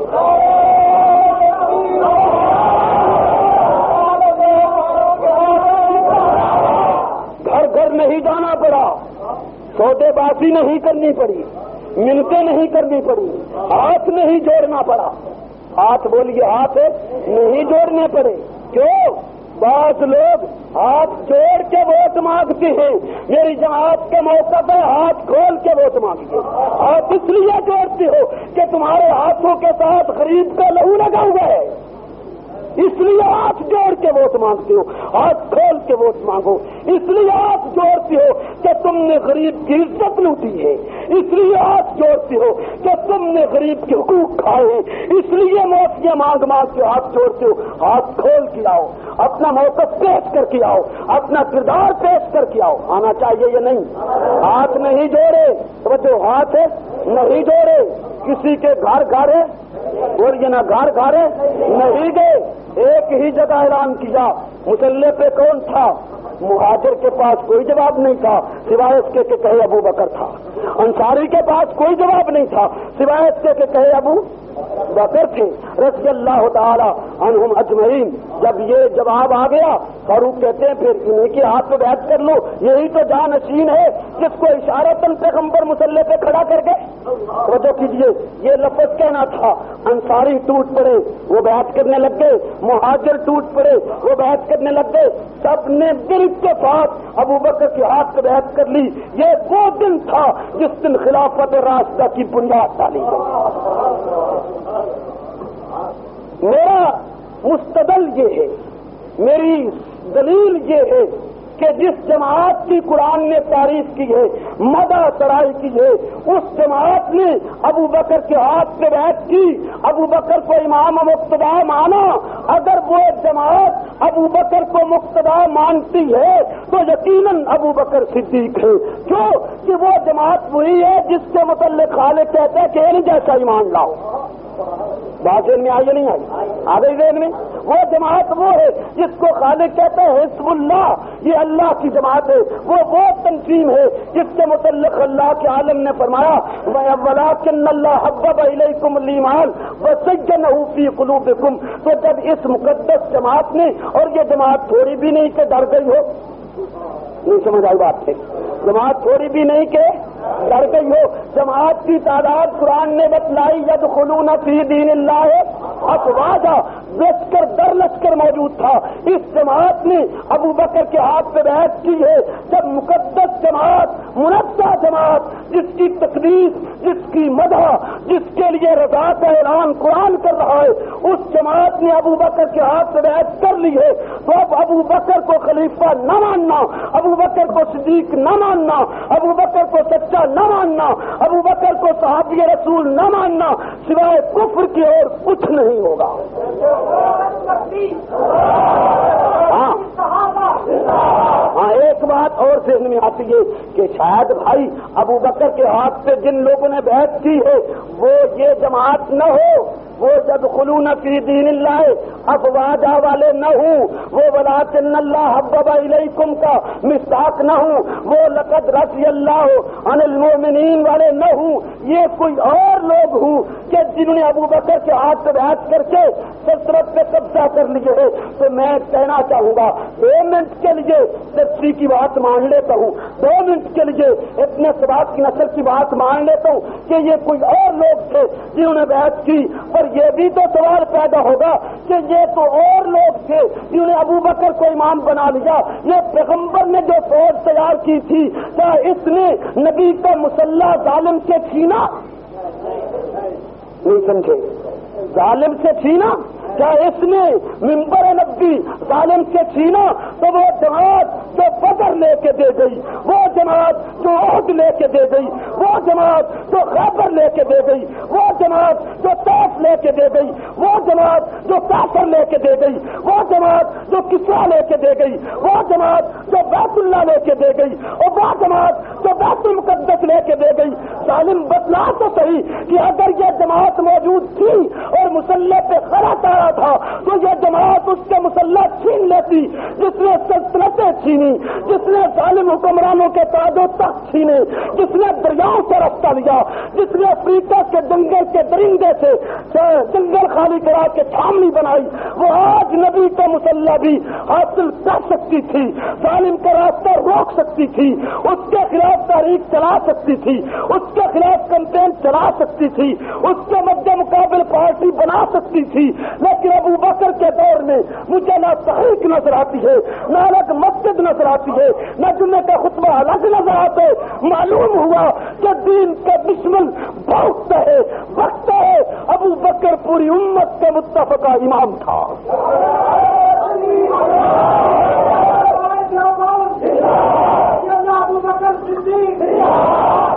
آپ کے ذہن میں آ گئی بات؟ یہ کون سا دن تھا؟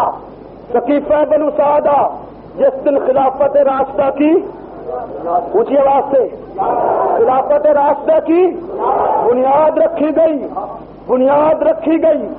امیر المومنین ممبر پہ آئے، تاحد نگاہ اجتماع تھا۔ کن کا اجتماع؟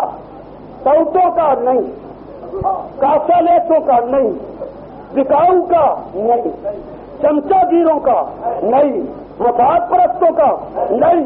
اجتماع وہ تھا جس کو قرآن کہتے اولئک ھم المؤمنون حقا۔ یہ سامنے بیٹھے امیر المومنین کھڑے ہو گئے، خطبہ دیا، الفاظ کے ارشاد فرمائے اگر میں بگڑ جاؤں، یہ کثرت نفسی تھی ابو بکر رضی اللہ عنہ کی، اگر میں بگڑ جاؤں، غلط راستے پہ لگ جاؤں، تم کیا کرو گے؟ ایک بدوی کھڑا ہوتا ہے، لاٹھی ہاتھ میں لیتے، کہتا یہ دیکھ لیجیے، آہا آہا آج اگر میں اس انداز کے سیاح کو کہہ دوں تو اگلا دن جیل میں، لیکن خلافت راستہ سے پہلے خلیفے نے گردن جھکا اور اللہ کا شکریہ ادا کیا۔ اللہ جب تک یہ لوگ موجود ہیں قوم صحیح چلے گی۔ کیا مانا؟ جب تک حزب اختلاف طاقتور موجود ہے قوم۔ ابو بکر نے حزب اختلاف کو برداشت کیا یا نہیں؟ صرف کیا ہی نہیں بلکہ حزب اختلاف کو سبق دیا کہ اگر خلیفہ بدل جائے، ابو بکر بدل نہیں سکتا تھا، اس کی تو رضا کا اعلان آ چکا ہے، لیکن ابو بکر جانشین پیغمبر، خلافت راستہ کا مانے خلافت علی منہاج النبوت، کہ پیغمبر کے طریقہ کار پہ چلنا۔ ابو بکر نے اس لیے آج اعلان کیے کہ اگر کسی وقت کوئی خلیفہ بگڑ جائے اس کو جرأت سے سیدھا کر لو، اس کو طاقت سے سیدھا کر لو۔ تمہیں طاقت آسمانے کا حق ہے، تمہیں جرأت آسمانے کا حق ہے۔ اگر غلط کار حکمران جرأت کے راستے میں رکاوٹ بنتے تو وہ ملت کا دشمن ہے، اسلام کا غدار ہے، مملکت کا باغی ہے۔ اسے چاہیے کہ خود صحیح رہے، اگر بگڑ گئے تو طاقت کو منظر عام پہ آنے دے۔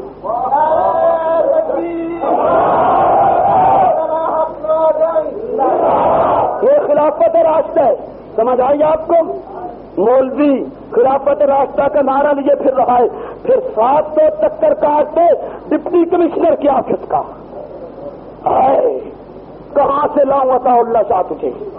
میں پہلے کسی جلسے میں بیان کر چکا ہوں کہ امیر شریعت کو ڈپٹی کمشنر ملتان نے طلب کیا کہ میں نے بڑی شہرت سنی ہے تو عطا اللہ شاہ کی زیارت کرنا چاہتا ہوں. شاہ نے جواب دیا مدت گزر گئی، اقتدار سے لڑتے ہوئے، افسروں سے لڑتے ہوئے، آج نہیں آنا چاہتا. اگر اس نے بہرحال مجھے دیکھنا ہے تو گرفتار کر کے بلا. اور یہ محض نہیں، میں نے کبھی وہ بات نہیں کی جس کو میں کسی تاریخی کتاب میں پڑھ نہ لوں. آواز دوست کے نام سے ایک کتاب اسی ملتان کے ریٹائرڈ ڈپٹی کمشنر نے لکھی ہے، اس میں یہ اس واقعہ کو لکھتا ہے کہ مجھے عطا اللہ شاہ بخاری نے یہ جواب دیا تھا. نہیں سمجھ آئی بات آپ؟ 700 چکر ڈپٹی کمشنر کے آفس کا، 500 مرتبہ صدر مملکت کے آفس کا چکر، یہ اہل حق کی علامت نہیں ہے. یہ سمجھ آئے آپ کو میری بات؟ یہ اہل حق کی علامت نہیں. کیوں جانا پڑتا ہے بعض اوقات ذاتی کاموں کے لیے، لیکن شان سے، جرأت سے، کردی کہہ کے نہیں، مہربانی صاحب کہہ کے نہیں، جرأت سے جائیے، قومی کام لے کے جائیے، قومی مفاد لے کے جائیے. نہیں مانتا تو پھر ڈپٹی کمشنر کے لالے پڑ جانے چاہیے، اس سے معلوم ہو کہ میرے مد مقابل طاقت ہے اور مجھے للکار دے گی اگر میں نے اس کی صحیح بات نہیں مانی. صحیح بات لے جائیے، جانا پڑتا ہے لیکن جھک کے نہیں. یہ میرے اسلاف کا طریقہ کار ہے یہ نہیں. پوچھیے بات سے توجہ کیجیے. واقعہ کے طور پہ عرض کرتا جاؤں، میری جماعت کے لیڈر، میری جماعت کے قائد مولانا فضل الرحمان کا واقعہ جس کی آپ تحقیق کر سکتی ہیں. شورا کے ایک ممبر کو اس کے دوست احباب ایک اپنے قیدی کے لیے کہتے رہے کہ جی اس کی ضمانت سیشن نہیں لے رہا، ہمیں بڑا پریشان کر رہا ہے.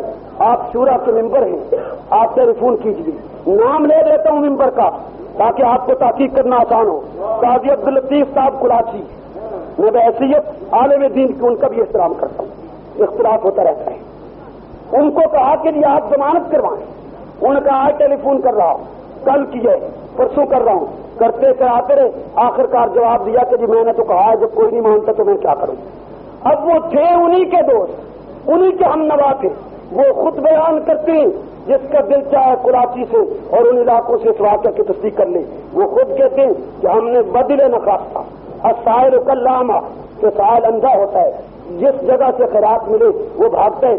ہم اگرچہ مولانا فضل الرحمان کے ساتھ نہیں تھے لیکن ہم بدل نخواستہ ان کے پاس پہنچ گئے. ہم نے یہ عرض کیا حضرت ضمانت کا مسئلہ ہے، بڑی بات تو کوئی نہیں ہے لیکن سیشن جج خراب کر رہا ہے، ضمانت نہیں لیتا. چنانچہ مولانا نے ٹیلی فون اٹھا کمشنر کو ٹیلی فون کیا کہ ان کا حق بنتا ہے، جائز حق ہے ضمانت کا، آپ کی عدالت کیوں پریشان کرتی ہے، ان کی ضمانت ہونی چاہیے. وہ قسم کھا کے بیان کرتے ہیں کہ صبح 9 بجے مولانا نے ٹیلی فون کیا، ہماری اسی دن ضمانت ہو گئی، حتیٰ کہ کاغذات مکمل نہیں ہوئے تھے، روبکار نہیں بنی، ٹائم ختم ہو گیا، مجسٹریٹ اٹھ کے گھر چلا گیا. اس کے بعد کمشنر پوچھتے کہ ضمانت ہوئی یا نہیں ہوئی، جواب ملا کہ ضمانت تو ہو گئی لیکن روبکار مکمل نہیں ہوئی، شاید آج ملزم باہر نہ آئے. تو کمشنر نے مجسٹریٹ کو گھر سے ٹیلی فون کر کے بلایا کہ عدالت کا تالا کھولو، وہاں بیٹھ کے روبکار تیار کرو، مجھے ملزم شام کو جیل سے باہر چاہیے. یہ ہے طاقت، یہ ہے جرأت. تو نہ جھک، دنیا تیرے سامنے جھکے. تو ذلت کا راستہ نہ اختیار کر، دنیا کے کتے تیرے راستہ پہ ذلیل ہو گئے. قاضی احسان کہتے میں رات کو تہجد کے وقت اپنے استاد کے لیے پانی کا لوٹا لے کے کھڑا تھا. حضرت اٹھے، فرمایا قاضی پانی لاؤ. میں لے آیا، پھر آنکھ لگ گئی. چند منٹ بعد پھر پوچھا قاضی پانی نہیں لائے. میں نے کہا حضرت میں تو 8 گھنٹہ ہو گیا پانی لے کے کھڑا ہوں، لیکن چونکہ ٹائم باقی تھا میں نے کہا حضرت دوبارہ جاگیں گے اٹھیں گے تو پوچھ لیں گے.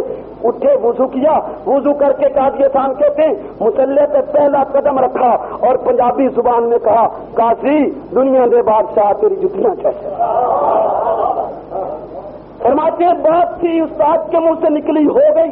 میں بھی ملک میں پھرتا رہا لیکن انتظار رہی کہ استاد کی دعا قبول ہوئی یا نہیں ہوئی.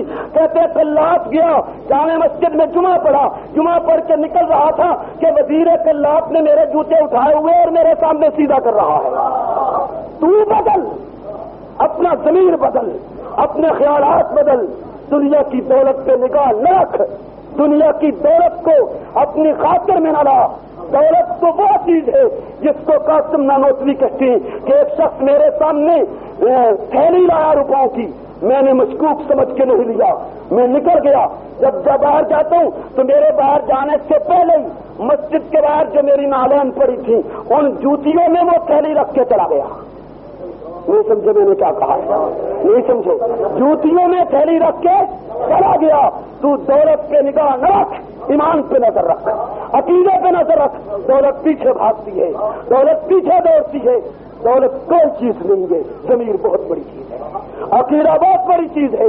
ابو الفضل اور فیضی کا نام تاریخ نہیں لیتی ہے تو ذلیل الفاظ سے تاریخ نام لیتی ہے مجدد الفسانی کا، تاریخ نام لیتی ہے احمد بن حنبل کا، تاریخ نام لیتی ہے شاہ ولی اللہ کا، تاریخ آج بھی نام لیتی ہے اور رو کے نام لیتی ہے شاہ اسماعیل کا، تاریخ آج بھی چیختی ہے جعفر تھانیسری کے نام سے، تاریخ آج بھی گنگاتی ہے حسین احمد بندی کے، تاریخ آج بھی شیخ الہند کو پکارتی ہے۔ ٹاؤٹ مت گئے، مجاہد آج تک زندہ ہے، نہیں زندہ؟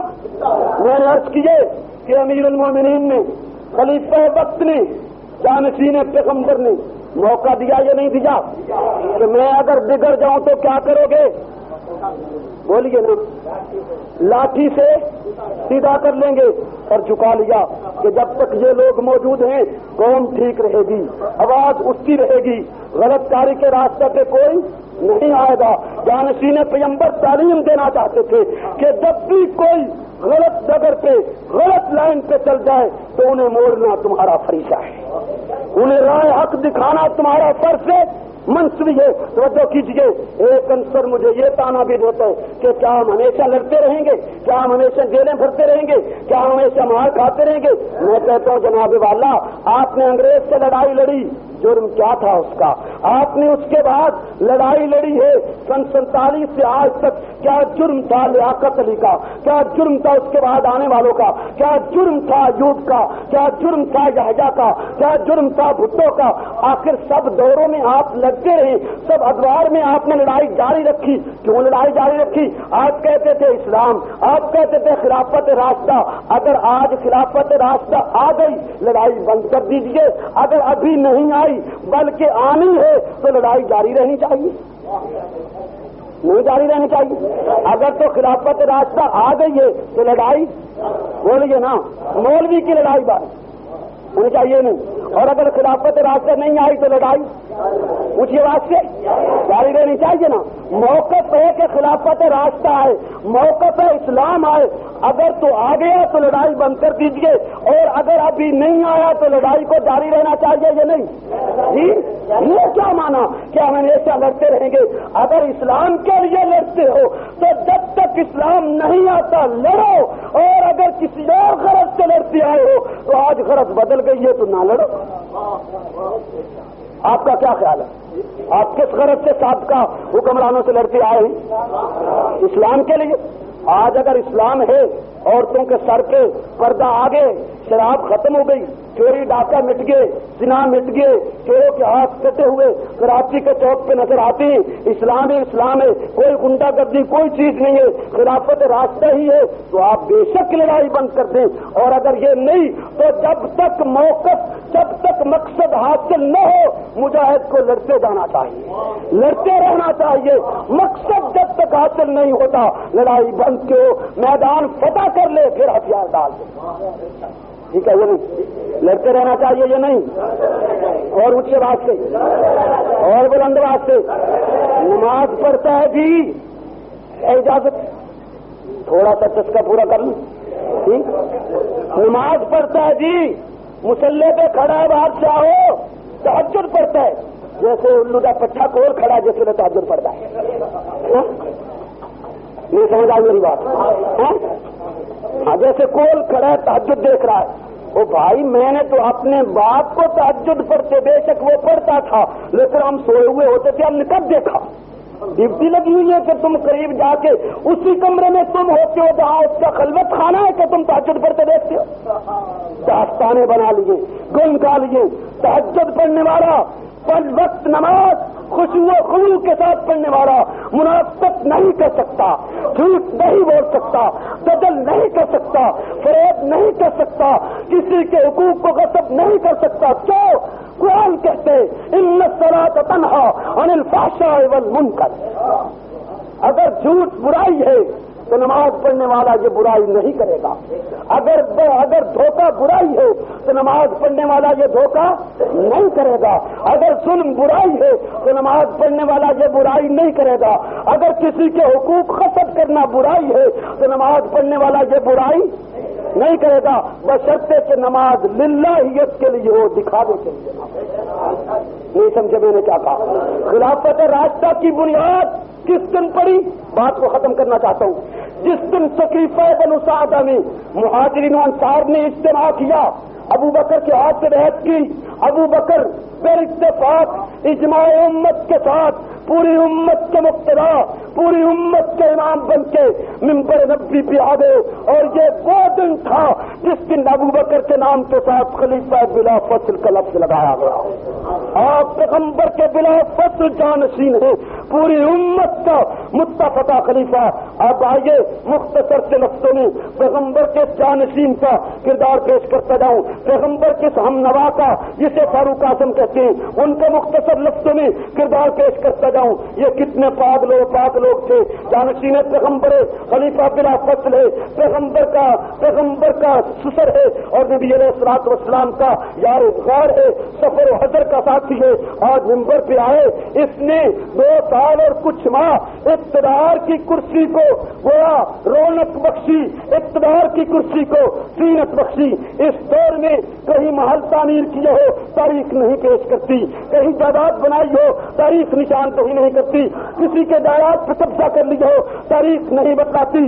جبکہ بلکہ جب آخر وقت آیا تو خلیفہ اول، خلیفہ بلا فصل، خلیفہ راشد کہتے مجھے کفن پرانے کپڑوں میں دیا رہا ہے، نیا کفن کسی اور بیوہ کے کام آ جائے گا، کسی اس بچی کے کام آئے گا جس کا جہیز تیار نہیں ہے.